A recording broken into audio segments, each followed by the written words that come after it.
with life jackets, I'll be more afraid than you because I'm responsible for all of y'all. So be quiet and let me have a chance to pray, because that's what I'm doing, is praying how to get y'all back. I don't care where we are. If you hear a big splash and there's no one sitting right here, you're on your own, okay? If we have to get off the boat, wait for me to... Did she drop something?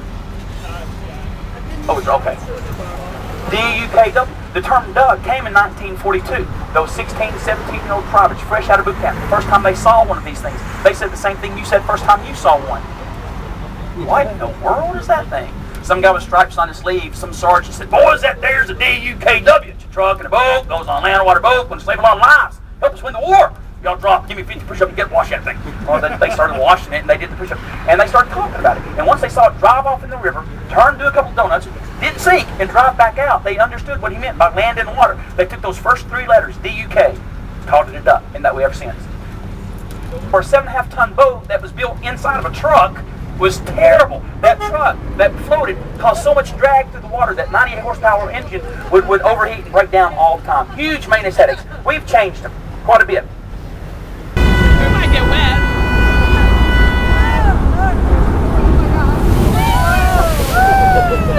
We're in the water.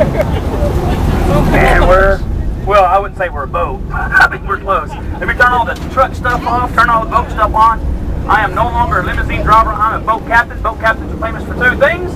Boat captains are either drunk, we gotta get one of them. And we'll start back on the... Now guys, if you're on the left side of the boat, because I haven't told you what it's called yet, if you're on the left side of the boat, keep your arms inside, because Tony's going to pull up that other duck right beside us on the left, and he's going to transfer that cameraman over here. Look at that, Anna. No dropping the camera over. Very. Here he comes.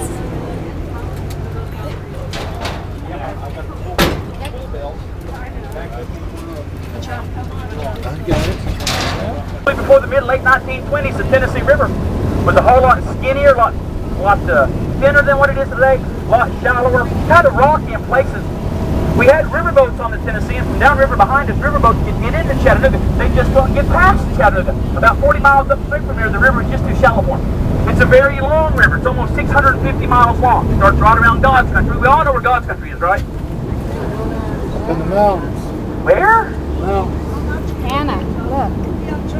Oh, how much in kilometers or kilometers? The first mountain here where the power lines went up it, that's Raccoon Mountain. That little hump in the middle is Elder Mountain. The mountain on the right, for you locals, is not Signal Mountain. That's Walden's Ridge, which the town on Walden's Ridge is Signal Mountain, Tennessee. But all the locals think it's a mountain. They call it Signal Mountain. That's just the name of the city. But anyway, the river cuts between Raccoon and Walden's Ridge, hits Helton Mountains, and then turns to the west. And then it goes north, south, north, south, north, south, north, south, north, south, north, south. Avoids Georgia like a plague. Dips down into Alabama and it goes to Muscle Shoals, Alabama. Turns back north, east, west, 1,000 more times back into Tennessee. Finally dumps into the Ohio River in Paducah, Kentucky. Because of all those twists and curves, it's the only river in the northern hemisphere that naturally flows northeast, south, and west.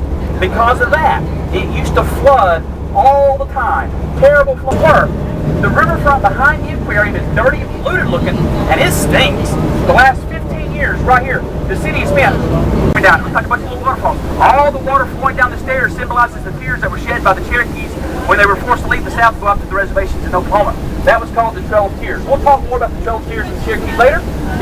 We take their picture. I'm not a bird expert. Any bird experts? No bird experts. Tastes like chicken. Not a... It's a bird. Tastes like chicken.